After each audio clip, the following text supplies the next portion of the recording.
It's receiving my content. Woohoo! Oh my. Oh yeah, there it is. We got Grover and freaking Cookie Monster.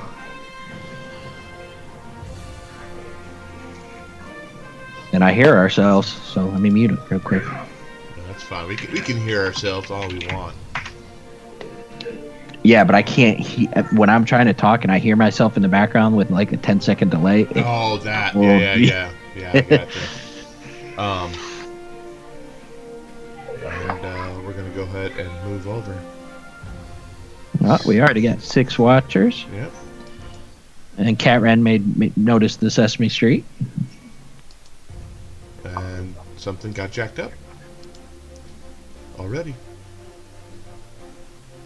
And it says Comic Reader said he can hear me, Polly Pocket. We've already got Jackyo and Cat Ren and Funk Off and Weapon X Squall in the chat. And of course,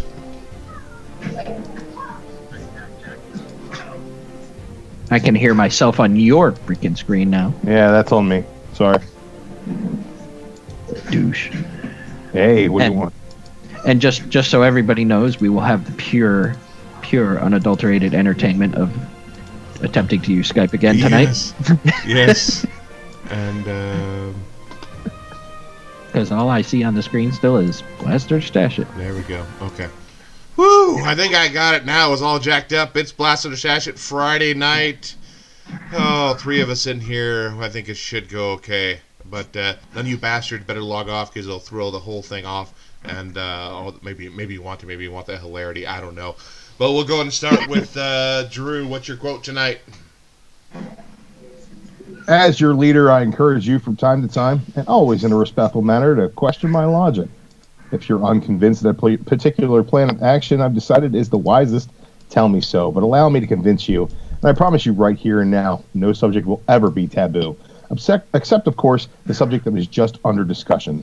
The price you pay for bringing up either my Chinese or Japanese or American heritage as a negative is I collect your fucking head. Just like this guy right here. When any of you sons of bitches got anything else to say, now's the fucking time. Holy crap, I have no clue to what that is. Me either, and that was super long. And Jackyo is excited. Get your pants back on. Do we have a year? SS Comic Reader said Kill Bill. It was. Yep. Which volume, though, SS? Which volume? How could I not know that you were just talking about that in our off-air? I know. Yeah, I was just watching. Seriously. Okay, it was too long. I stopped listening after like one sentence. Yeah, Paul doesn't have much of a attention span. Go ahead, Paul. What's your quote? First off, let's also say hi to Splash Page, who's also in the chat and liking the covers. Mine is significantly shorter. It's from 1995. It's from one of my favorite movies of all time, and nobody will have seen this. It's one line, and the character says, "How much blood do I have to bathe in to get clean?" That is the Vagina Monologues. No. Has Christopher Lambert. Oh, and it's Highlander. set in Japan. Highlander. Set in Japan. Oh, Japan. Well, I don't know that. Japan Highlander. Yeah. The Japanese Highlander version. 3, Adventures in Japan. It is called The Hunted. I urge you to watch it now. It has a great scene on a bullet train, which involves lots of death. And also, Area 51 and reviews from the Batcave have also showed up. What's going on, guys? My quote is from 1989. I don't know the exact quote, but I think it should be able to say it enough to get you to understand it. Tonight on UHF 40, Conan the Librarian. UHF. UHF. Yes, I kind of said the name and title, I guess, so I guess that kind of gives Yeah, just Kinda. Well, I didn't know what else the channel was called. I was trying to find a quote and I couldn't do it. Okay, so we'll go ahead and start with the books. As you notice, good old Mike's not here tonight. He's got some work stuff he's got going on, so we're just the 3, and this should be a relatively short show. But we'll start with Paul. What's your first book tonight? Let's do Detective Comics, because I think everybody read that one. This is probably my favorite Bat book right now.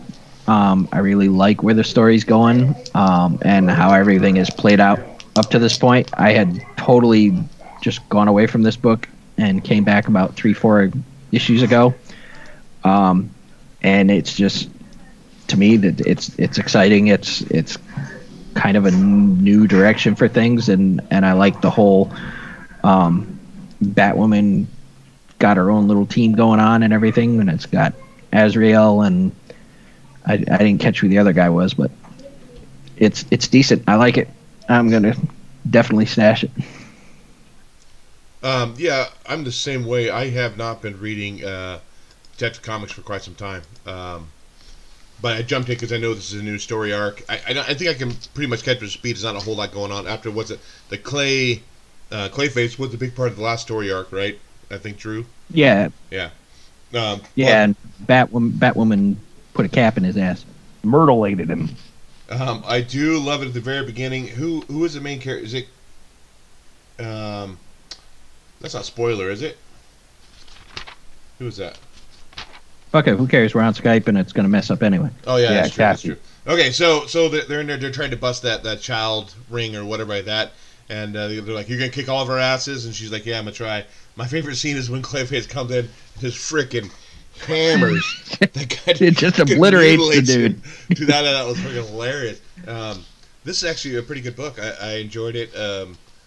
I'm hoping this continues this good. So this is definitely a stash for me, and I'll still be picking up Detective Comics regardless if they're a blaster stash, just because they're a Batman book. But what about you, Drew? What do you think of Detective Comics? Yeah, same on a lot of the points there. I really liked Batwoman's team that she's utilizing the colony to kind of power them up. The other guy beyond Azrael was Batwing. That's Lucius Fox's son. Okay. They're doing their own thing, which is going to come to a head with Batman eventually. We all see that coming. And the fact that he finally is starting to come to grips with what he's done to these Robins over the years, and he kind of wants to help Tim Drake get back to center. And Tim's like, no, I'm going to run away and be a petulant child like all Robins have always been, as soon as Batman realizes how terrible a father figure he's been. So some classic stuff there. The art for me in this book was a little bit hit or miss. It's been the same artist for a while now, and who's doing it? Fernandez. I don't like the way he does faces. Some of them come out a little muddied. I think a lot of that's on the inker as well, but the art wasn't my favorite. But this story is definitely better than what we've been getting from Detective Comics, and I'm going to stash it as well. I do have one question. Have the Court of Owls essentially been turned into the DC version of WWE jobbers? No, but Court of Owls, they're kind of the same. I would put Court of Owls on the same level as far as like Talons. They're not nearly as powerful as they were when Batman first encountered them. They're kind of like the hand, or what were they called? The foot soldiers from the Hellfire Club. They just exist to get fucked up because they're disposable. Yeah, that's what they're there for. So the Court of Owls is like a big entity, but like they got their foot soldiers who were basically just to be sacrificed. Well, I mean, I like how in the New 52 they got introduced as this new thing, and now they're like they got their fucking shit and everything. They're like down in South America now. Right. Splash page, this Thanos shirt, I got it through Diamond, so you can go ahead and order it probably still. To the cover of Thanos #1. Dude, put a link down below. We'll get a cut. Do we know why the psychiatrist was talking to him after one of the sessions with that girl? Cassie. It is Cassie?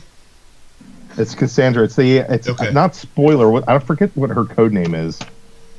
But she's talking about how Bruce has kind of been around there for the other Robins, but not really for her. I mean, do we know why he's not really there for her as he was for Tim Drake and I don't think they really gone into that. I think that is he sexist?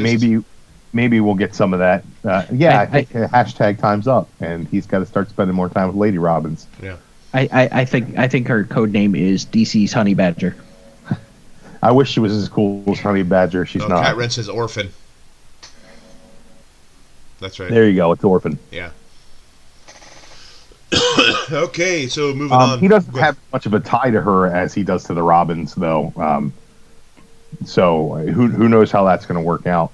But I think he's trying to do better, and every time he tries to do better, Batman ends up screwing up. So we'll wait for the other shoe to drop on that one. And Batman always screws up. I mean, really bringing a kid into battle. If it comes down to Batman and his raising of children style, yeah, he's going to fuck it up. Okay, moving on. Drew, what's your first book for the night? Let's go ahead and talk about the Fate of the Four. Thing and the Human Torch here in Marvel's 2-in-1, issue number 4. This was a really great story. I absolutely loved it. I think that Zdarsky writes these characters perfectly. Valerio Schiti does the pencils on this. I'm not usually a huge fan of his, but I've really been enjoying it. This is the story of them trying to hop through the multiverse using the multisect to find Reed and Sue. The first stop they make is on an alternate world that is not the one they're looking for. This is a world where She-Hulk and Wolverine work for S.H.I.E.L.D. and apparently try to take them down immediately, thinking that they're Skrulls. Cooler heads prevail. You get a little bit of stuff with Beast and the Mr. Fantastic of this universe. And the coolest thing about this, and I'm not going to spoil it, is the end where Galactus is taken over by one of the best villains in the history of this book, and I'll leave it there. This is probably close to my stash of the week. I think I'm going to reserve that for another book, but this is an incredible book. Really loving this series. Can't get enough of the Fantastic Four is what I'm going to call this, not Marvel 2-in-1. This is the Fantastic Four. They just need to put the FF logo on the front of the book, and it'll sell. I don't know why they're not doing that already. Basically, they're going to find them eventually. There's going to be a team up again. It might not be the same Fantastic Four, but it's got the same heart and soul, and I'm loving it. What about you, Paul? Without a doubt, my pick of the week. Nothing else was even close. I mean, there was nothing in the league of this book. They weren't even playing the same fucking sport. I love the first issue of this book, and each issue since has topped the one before. I mean, let's not get it twisted. The FF was canceled not only because Fox had the movie license, but because nobody was fucking buying it because it kind of sucked. I am so freaking excited for how this is going to play out. This is, without a doubt, the stash of the week. And the only thing I'll say about the ending without giving it away is the ending, the final panel, made me think of the movie Dark City, which I think is one of the most brilliant movies of the last 25 years. So I love the way they set that story up. It just ended so perfectly. And then you flip the page and you get a preview of the next cover, and it's just so immaculately gorgeous. Yeah, it jumps right off the page. Yeah, I mean, this issue, from story to art to everything, I would not change a single fucking thing. Yeah, I agree with pretty much everything you guys said too. This has been continuously a good book. One of the few Marvels that are actually liking right now. But definitely, I wouldn't change anything about the story either. A couple funny parts I do love the part, and maybe Wolverine's done it before and I haven't seen it, where he says, "I'll give you the count of 3," and one claw goes up 1, 2, 3. We end up stabbing one of them and realize that they're not Skrulls; they're actually real people. But yeah, definitely a good book, and that reveal at the end is pretty awesome. And I do definitely looking forward to issue 5. And yeah, how long do you think they're actually good? Do you think they're going to meet? Now you said it, Drew. Not necessarily the real Richard and Sue, but they may meet at one that will be compatible with the Fantastic Four and move forward from there. Maybe. I'm thinking that they might find somebody throughout their multiversal travels that joins their team in their search. I whether read it be a dying universe or whatever, and they'll build the team as they go. I read something this week, and I forget the source, and I didn't save it, so I can't swear to this, and I won't say it's gospel. But I read something this week that said that eventually they do find Reed and Sue with the kids, and they are working to rebuild the multiverse. Right. Well, that's where we left it at the end of Secret Wars. So I would assume that they'll hold on to that. Yeah, I mean, I would be fine with them meeting a different universe, Reed and Sue, and making it work. But I'm also fine with them finding the real ones. And Right. Kind of a Fantastic Four version of the Exiles. I think that might be cool, but we'll see. I really loved in the beginning of this book, Spider-Man, just kind of dicking around. I know Zdarsky writes spectacular, but he does a really good job with Peter Parker. I thought that was really cool. So, Reviews from the Batcave says, from what they've heard, it's issue 10 for where they do meet the original Fantastic Four. Hell, I can't wait. I don't care if it's issue 20. I'll keep reading it. And I mean, I actually think on one level I would prefer that they find the originals and they find out that, yeah, we were creating the multiverse because we could, while we left you a way to find us, we had no way to find you. And it's just, it's an amazing book. It's old Marvel at its best.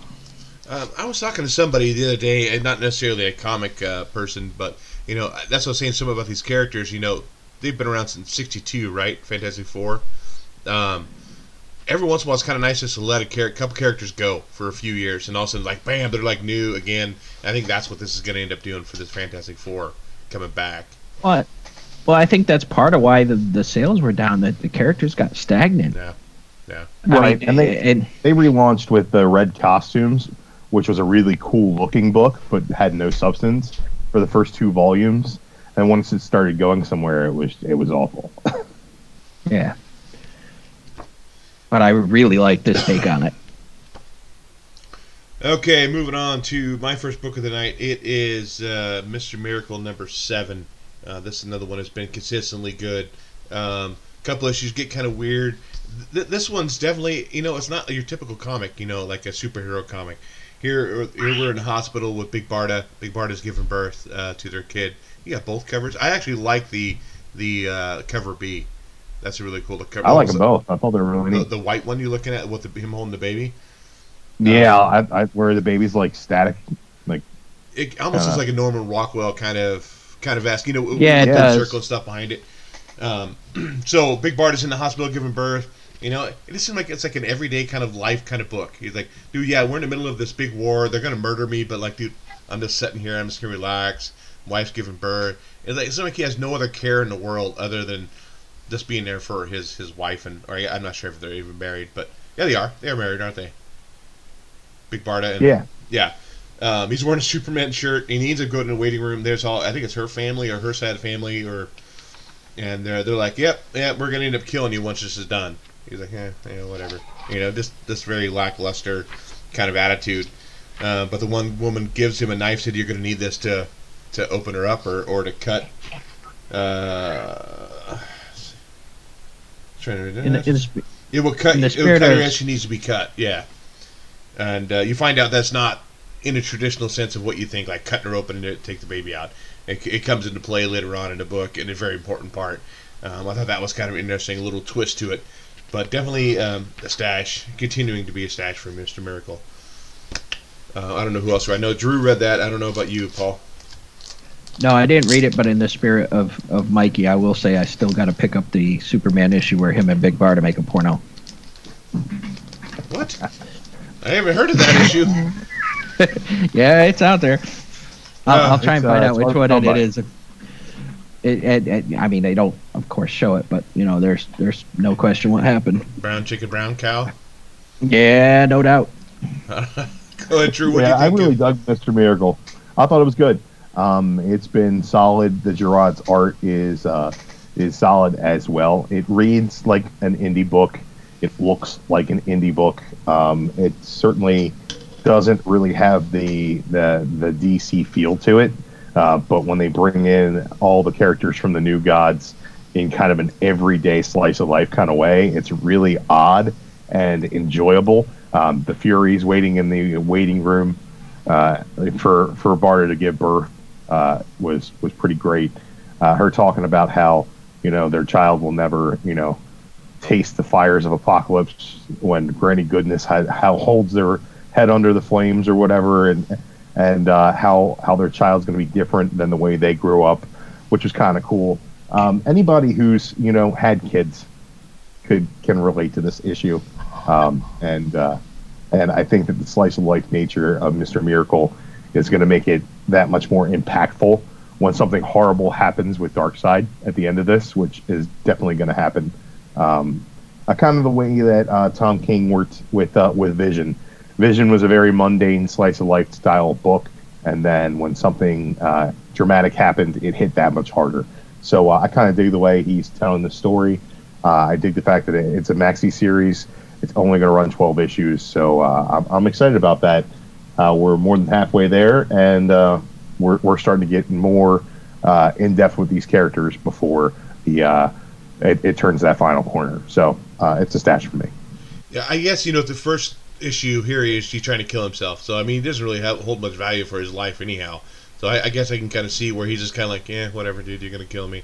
Yeah, we're going, it's been good though.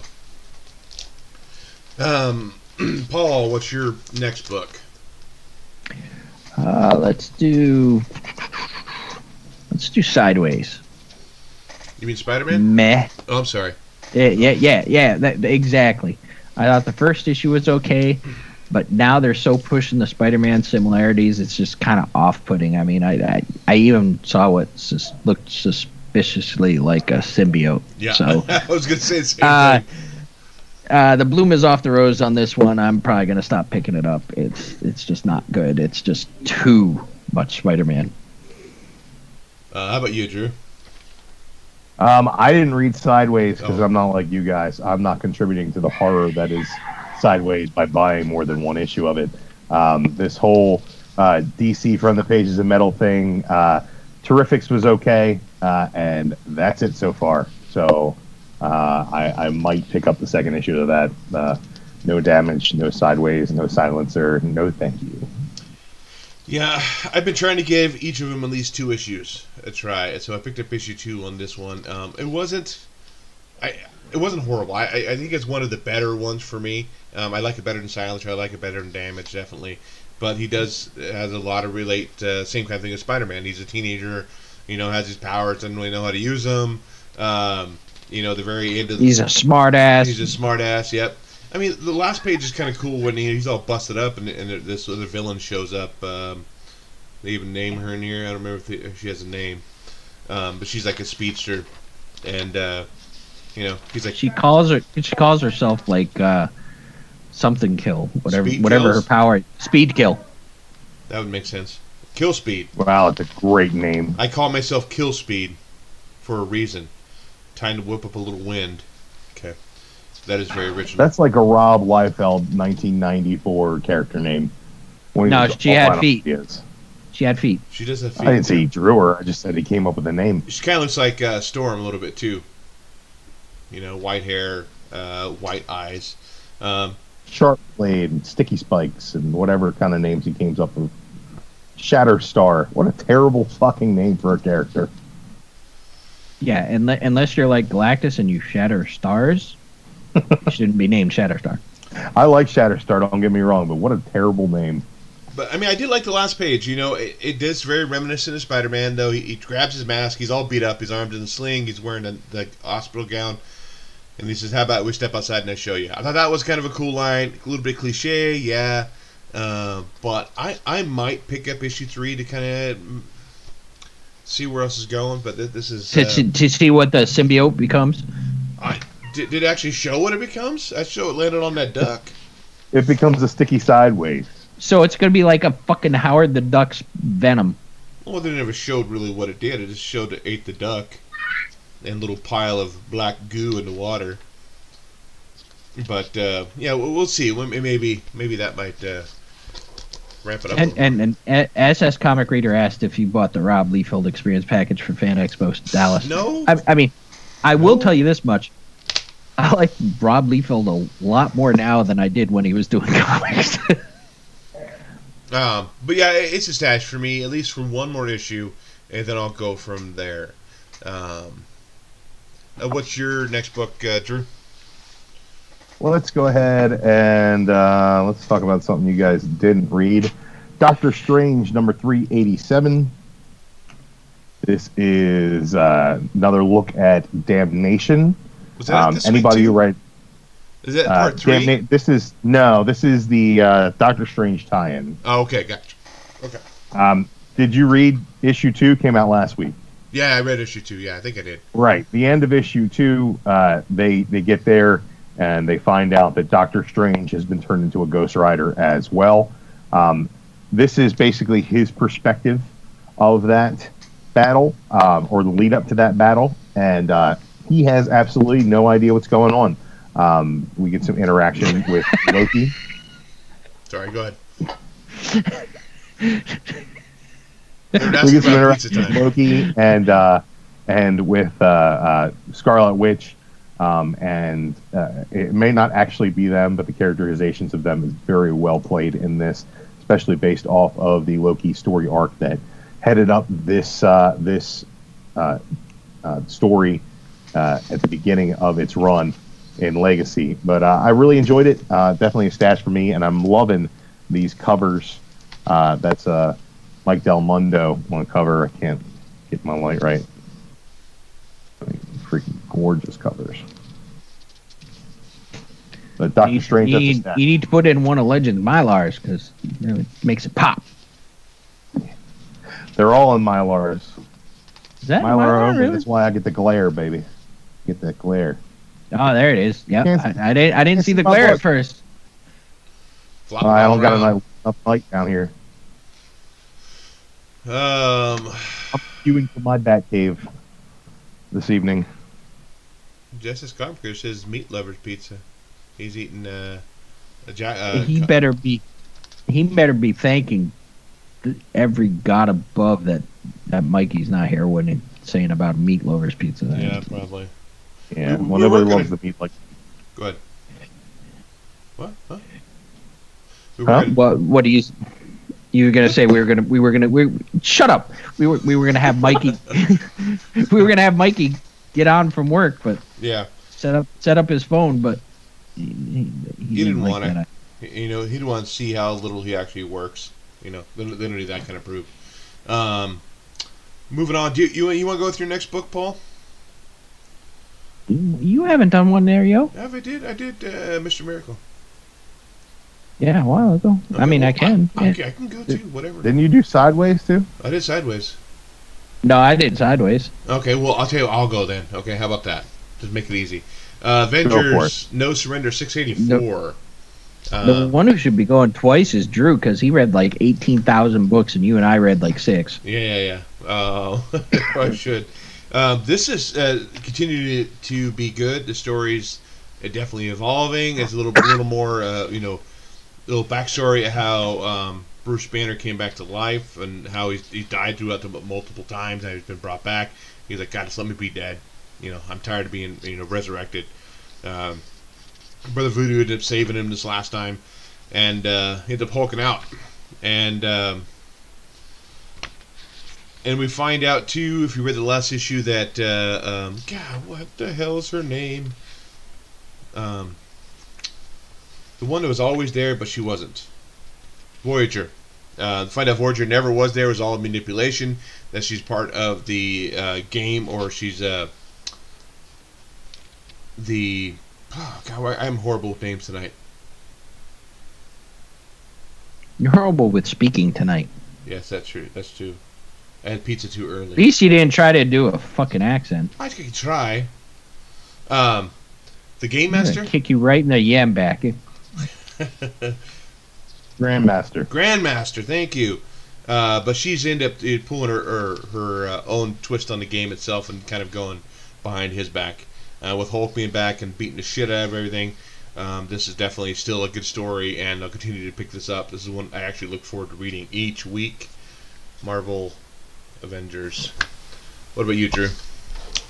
Yeah, I think between a couple of stories that Marvel's running right now, they're doing the best work in comics right now.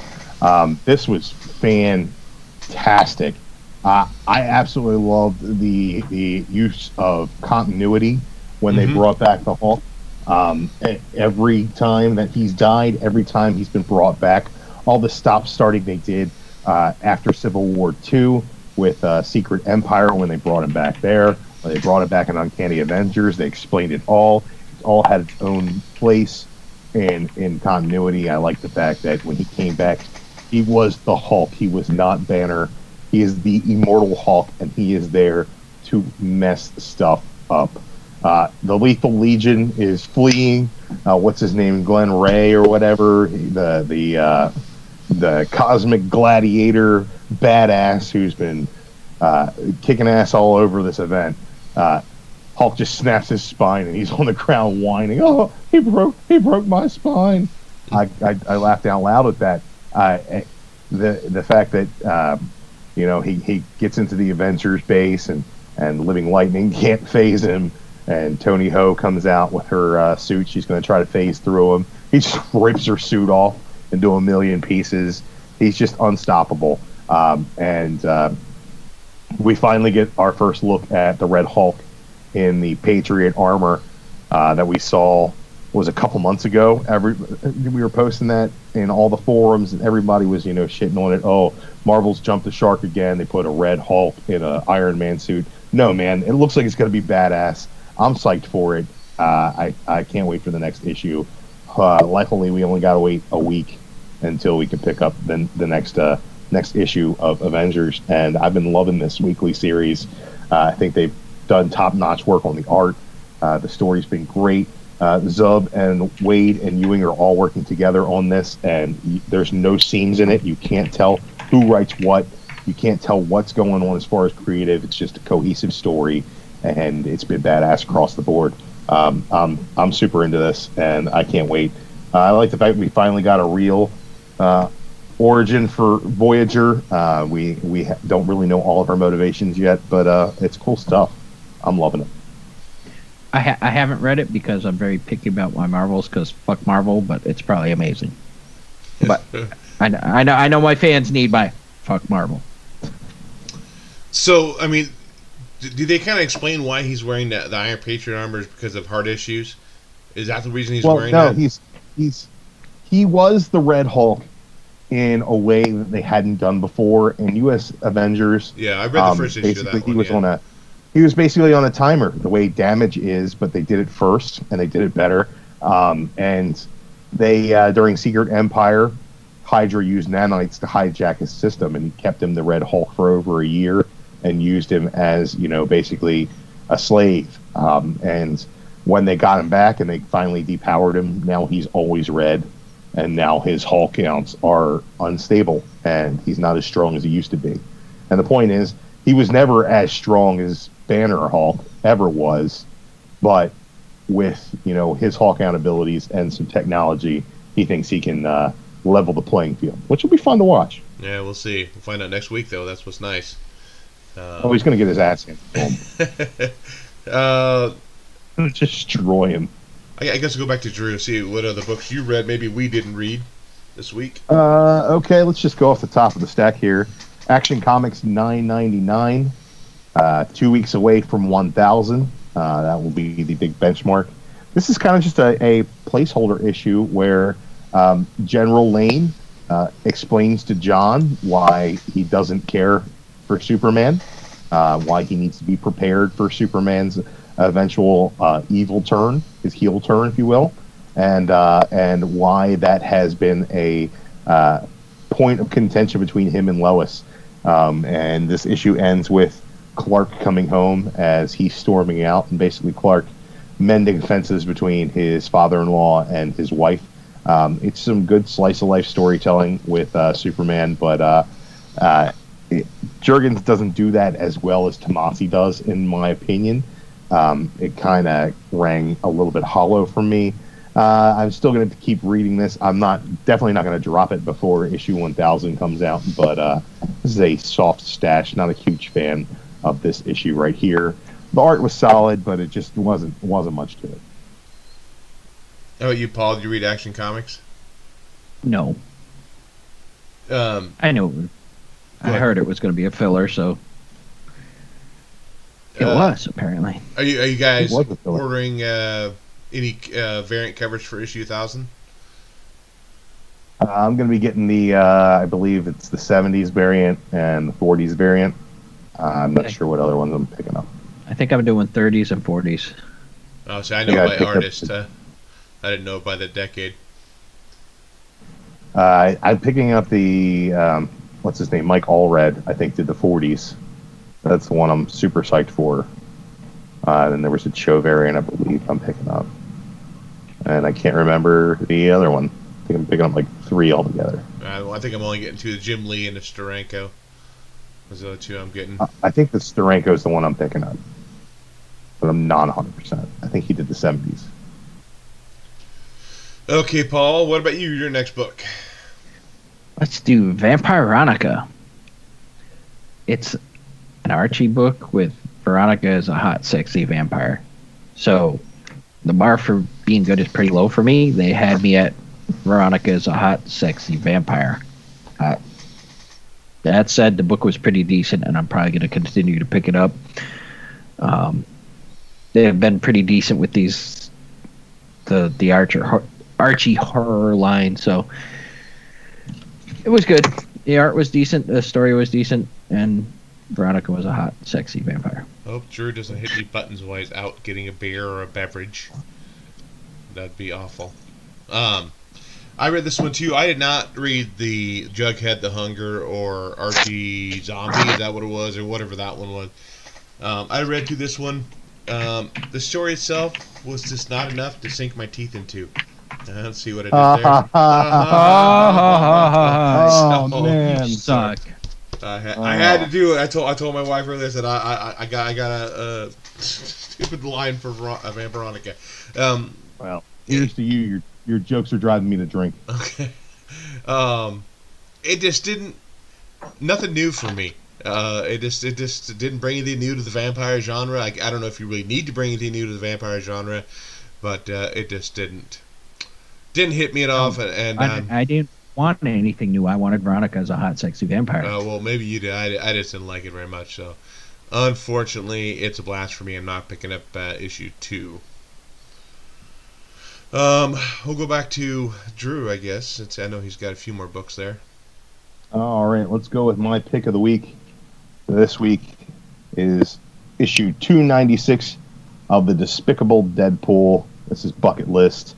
This is the finally we're getting a showdown between Deadpool and Captain America after the events of Secret Empire, which left Deadpool a pariah amongst the hero community for doing the bidding of Captain America.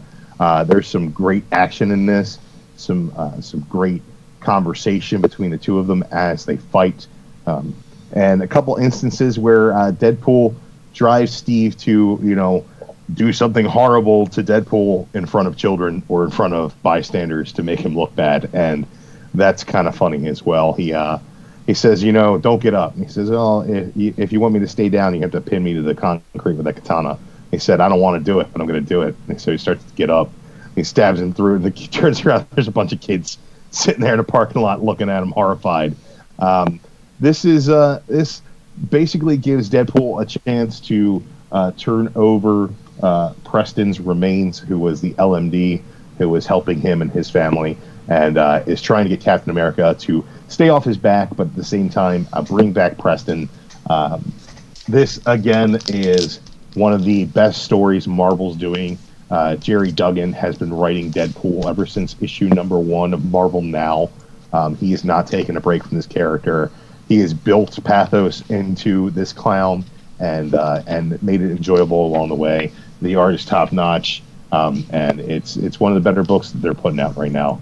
I know a lot of people are down on Deadpool, but this is a little less funny and a little more story driven, character driven. So I really enjoyed it, and it's definitely my pick of the week. Okay, move on to Paul. Your next Let's see. My last one that I read is Infidel. I like the hints of the story we get here, but to me, it just felt like absolutely nothing happened in this book. I mean, I want it to be good. It sounds like a really good storyline from what the solicit was, but I felt like I watched paint dry.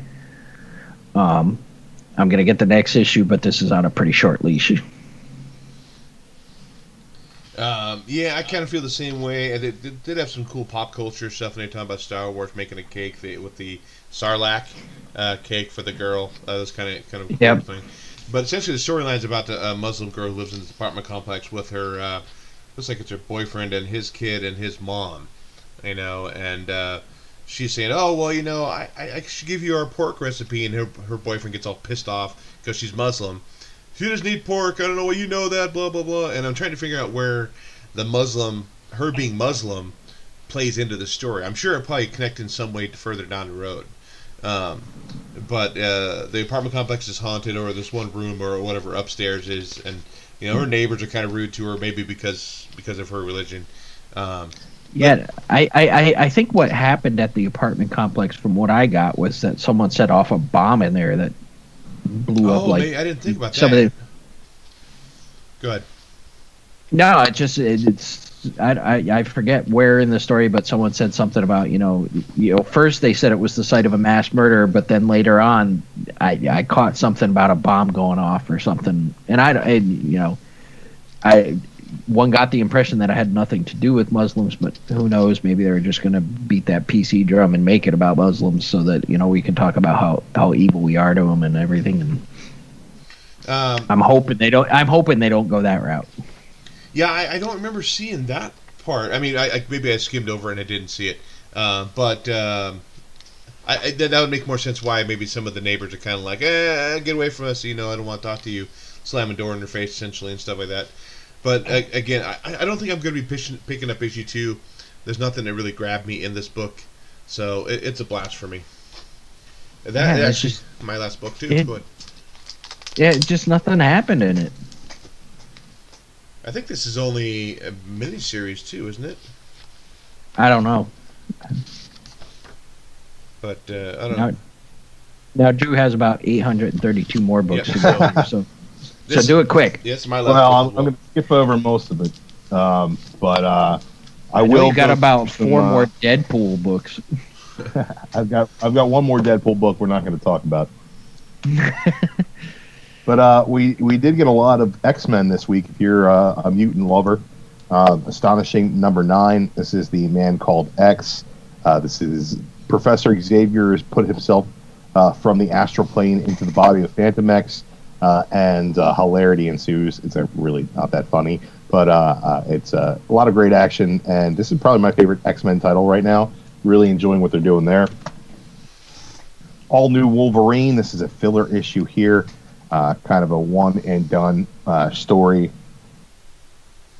where Laura goes and kidnaps some Nazi guy who had forced her to do terrible things in the past. So, typical X23 fare here. I enjoy it. The art was good. Taylor's doing a great job with his character. Sad that he's leaving this book. It's one of my favorites. Weapon X number 15. They're finished their mission. They all go on shore leave except for Wolverine, who's just kind of hanging out. And then he's attacked by Sabretooth because, surprise, it's his birthday. Every couple of years on their birthday, they fight each other. They fight until their ship crashes. It's a little over the top, but there's a lot of great action and good art in here, even though the story is paper thin. So I enjoyed that. X-Men Blue, while the old time displaced X-Men are away in space doing their Venom symbiote bullshit, Magneto is trying to get the rest of his team together to stop the Mother Vine, which is a secondary mutation. The Hellfire Club, Emma, and Havoc are all teaming against her, along with Ms. Sinister. There's some good stuff in here, so I'm really enjoying that. And we get the reveal of Zorn, who was apparently dealing with the Marauders from Jimmy's reality. So we'll see something about that moving forward. Old Man Logan number 36 is the start of a new story arc. At the end of this, you find out he's going to be put up against Bullseye. So if you're enjoying Old Man Logan, pick this one up. You'll enjoy it just the same. And my blast of the week, New Mutants #1. What an unmitigated piece of garbage this issue is. Now let's go ahead and start with the positive, because there is one positive, and that's the conversation. The dialogue between these characters is really well written, really good stuff. The problem is that it doesn't fit into continuity anywhere. Somehow Strong Guy is, he's a teenager again. Rain has teenage mentality. Richter, it looks like he's 12. Magic is the leader of the team, but somehow she's mastered all of her abilities. It's really weird. It's a zombie story. There is some okay action in it, but the art was god-awful. The continuity is just all over the fucking place. And I can't believe I'm saying this. Bring back Generation X over this shit. So, yeah, that's a blast. Wow. Wow. So, since we don't have Mike here for Shut Your Funko Mouth, we can go and talk about a couple things real quick, and then we're going to Funko Mouth shut. Yeah, Funko Mouth shut. Yeah, keep your Funko mouth shut. Yeah, we can talk about a couple things real quick. So X-23, so she's getting back her own title, that X-23, not Wolverine anymore, with the writer from the last She-Hulk book. What is anybody's thought on that? Right. I'm really not a fan. I like what Tom Taylor's been doing. I think that's been pretty much pitch perfect. The one article I did read, though, said that Gabby and Jonathan are sticking around. The Wolverine and the Honey Badger are sticking around. So that's a plus for me. They're not taking her too far away from what they've been doing with her. But I was a big fan of this Wolverine run. I think that she earned the title of Wolverine, and they did some really great stuff with it. And I'm a little apprehensive to see where it goes next. Did you like the She-Hulk run? I did not give it much of a try. That was the Hulk, the gray She-Hulk thing they were doing? That's where, like, the first 2 issues, she didn't even Hulk out. She was a lawyer. She didn't Hulk out for the first 4 issues. Yeah. 4 issues? Really? Issues. Wow. I don't know when she Hulked out. I don't know if it got canceled before she Hulked out, but there was no Hulk in that book, and it was disappointing. I thought that it was really booty and was going to lead up to something, and it just felt like it was never going to get there, so I dropped it. Yeah, I think I dropped it after issue 2. What about you, Paul? What do you think of that writer taking over for X-23? Fuck Marvel. Okay. That's all we need from Paul. The bit of news that Jeremy has posted it on the Blast Ashit page. I don't know the director's name. Here I am with names again. Can't remember him. The one who directed Ava DuVernay. Yeah, she directed Wrinkle in Time. She's wanting to do a New Gods movie. What about your guys' take on that? Anybody? Well, I'll go ahead and take over here. Fuck WB. I don't know why they're feeling the need to do a New Gods movie at all when they can't get their core trinity of characters right. It's just it boggles my mind that they'd even be trying to branch out in this direction. That's like saying, oh, Iron Man was a failure, Thor was a failure, Captain America was a failure, the Avengers was a failure. Let's make Guardians of the Galaxy. Like it's not going to be what they want it to be. When I say that, I mean the fans. Like, WB is not going to give you Granny Goodness. WB isn't going to give you Apocalypse and Orion the way that it's depicted in Jack Kirby. There's just no way. They can't make Batman and Superman happen the way they're written in the comics. What makes you think that they're going to give you weird Jack Kirby Fourth World stuff? You know, as bad as the Fourth World stuff was in Justice League, now they're going to make an extended universe movie about it. Regardless of the director, she's obviously a talented director to get the job to make Wrinkle in Time. I've heard nothing but bad reviews about it so far. I didn't see Selma, but it's not in the vein of a New Gods film. I don't know what they're doing here. This seems to be one of those things that's going to be stuck in development forever and never get made. I think it was probably poor timing on their part to announce her as the director when Wrinkle in Time has gotten the worst fucking reviews for a movie since Justice League. Justice League. That would be. Now she for sure. I mean, they're for sure going through with this. No, she is signed. Oh, really? She is signed on the director. Wow. See, I like kind of what Drew said. I don't see how they want to go back and try to do that when they can't get the other main characters correct. I mean, especially of course, yeah, absolutely, who are not comic readers anyhow. I mean, Guardians of the Galaxy worked. They were a real well-known group of people. That worked really well in theater. Are they hoping maybe try to grab some of that? But I mean, it's a totally different kind of world. I mean, it's just you're talking goofy characters directed by a goofy director. Yeah. That put behind the Marvel machine, which can do no wrong. Yeah. It's not the same circumstances. That's the problem. Every time Marvel comes out with a hit, DC chases it instead of deciding to do their fucking movies on their fucking terms and make it fucking good. They're like, oh well, let's shovel some comedy into to Suicide Squad because it worked on Guardians of the Galaxy. They should have shoveled some story into it. This don't fucking work. To give Justice a little, or DC a little bit of love, I bought the DC, I can't talk. I can say to Paul, I cannot talk tonight. I bought the Justice League Blu-ray that came out last Tuesday. I rewatched it again. You know, on a second viewing, it wasn't nearly as bad. I'm not saying it was great, but I was able to stop and just kind of like this. Okay, I'm watching a movie. I'm just going to kind of have a little bit of fun, and it wasn't so bad on the second viewing. I mean, third viewing, I don't know if we'll watch it for a third viewing, but you know, it still wasn't. And that's what I've said. That's what I've said about all the DC movies. None of them are offensively bad, no. and by most standards, they're decent movies. But when you compare them to Marvel, it's again, I go back to what I said earlier. They ain't even the same league. They ain't playing the same fucking sport. No. Right.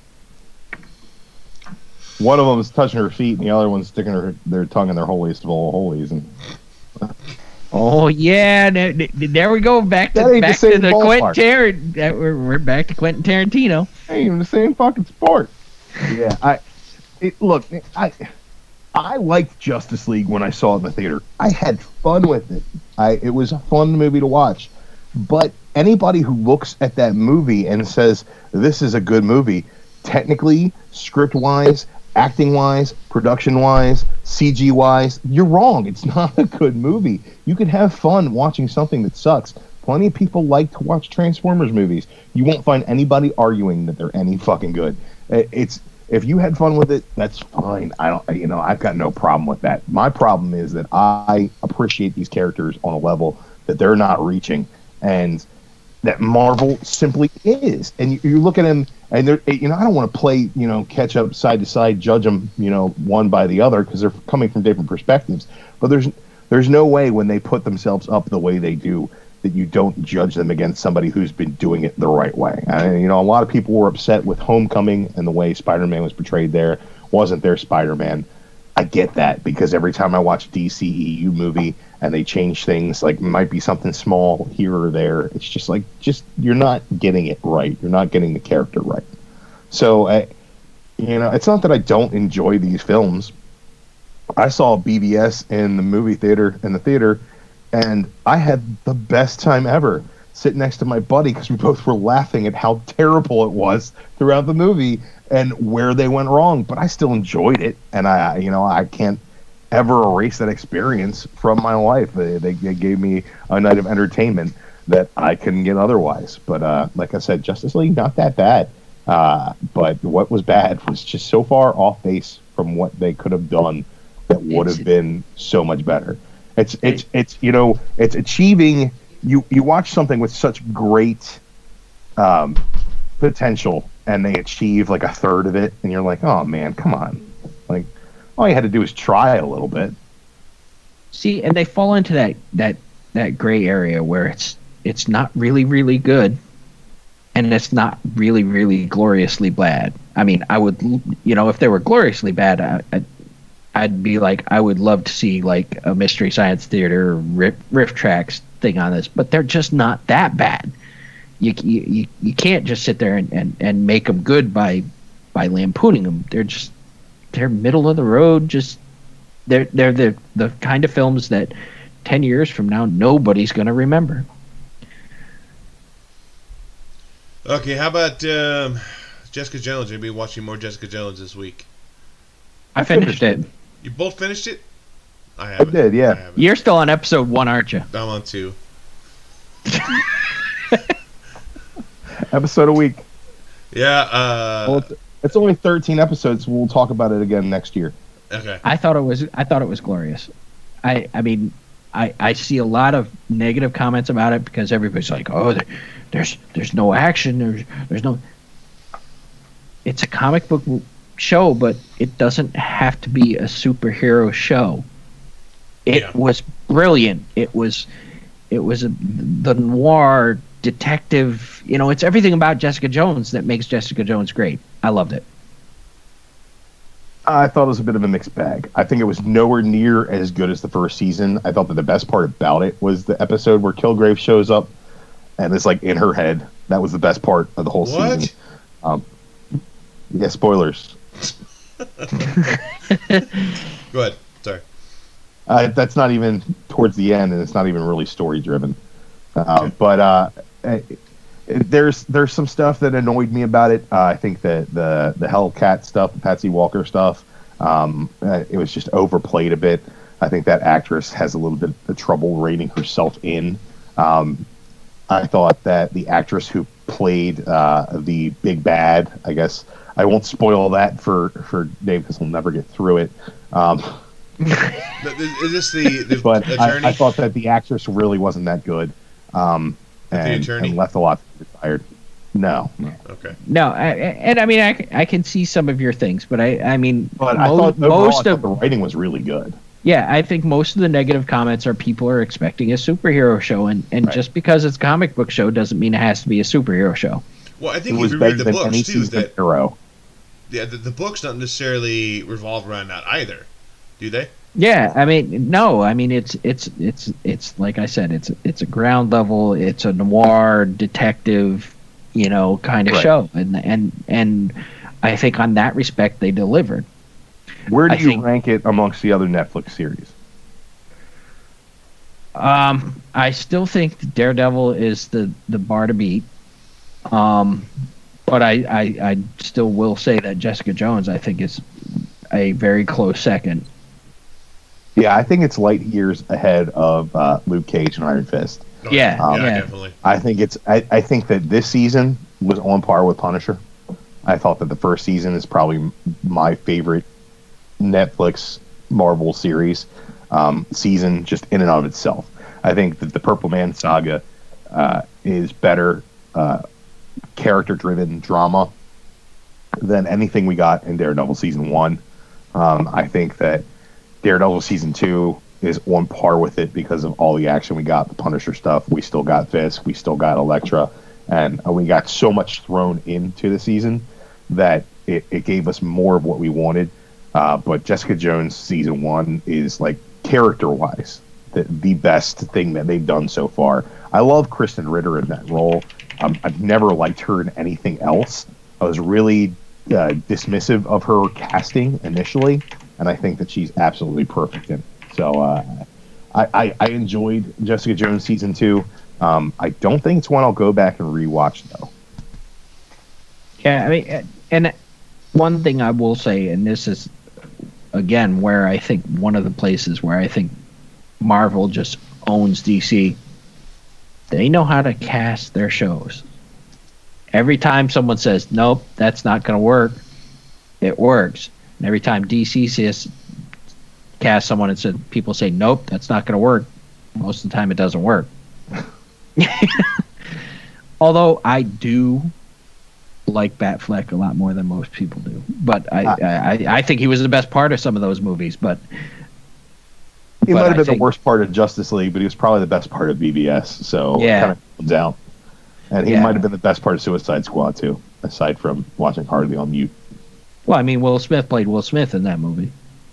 What? Will Smith? Oh man, He he's did. the best actor in the world as long as he gets to play himself. Yes. I love when he Okay. played himself as Black Cowboy. That was great too. Called a giant spider. Okay, so I guess we're going to wrap it up. I know Paul's got some stuff he's got to do tonight. So Wait. What? We've talked about all the shitty stuff that's been going on.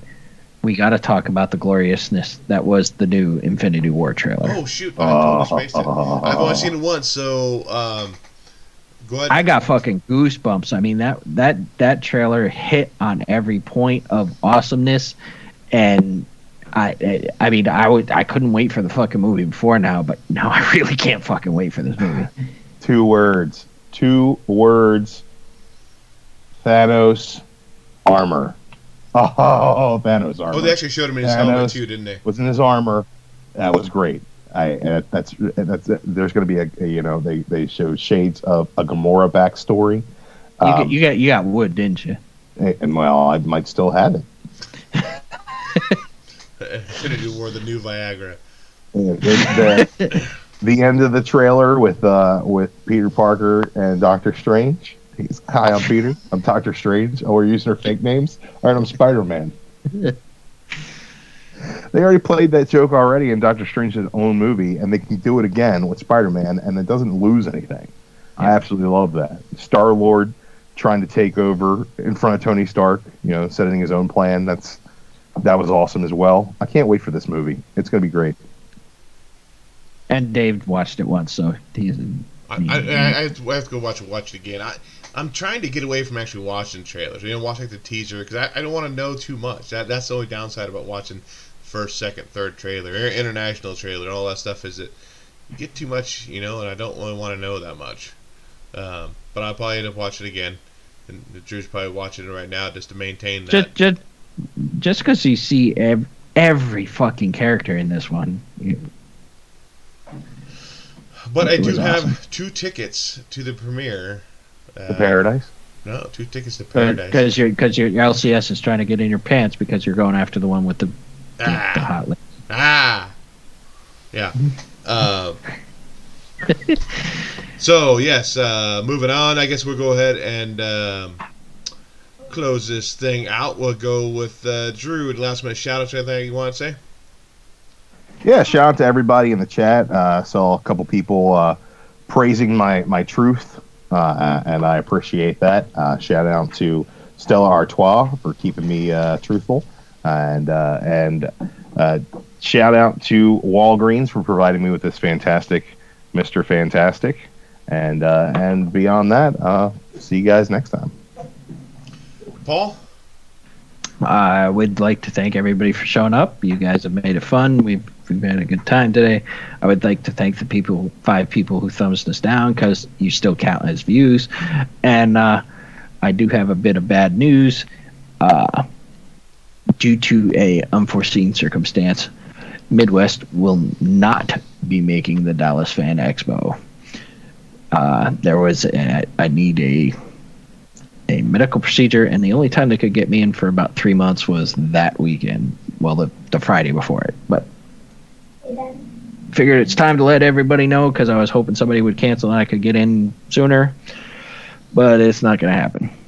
So, but you can still meet the other 3 members of Blast and Stashin'. Go now. I don't know if we want to go now. Shut your fucking whore mouth and get your ass down to Dallas. I've already too late. I've already bought everything. It's non-refundable. So even if everybody else doesn't go, I'm going. A couple new subscribers to the Blast of the Stash YouTube channel. Comic Boys, Simon Hill, and Super Shamu. So go check those guys out. And that is it for this week. Vince from ShamWow? What? Yeah, ShamWow. With that, guys, whether you blasted, whether you shash, happy reading, and we always say it. We will catch you guys next week. Later. Bum, bum, bum, bum, bum, bum, bum.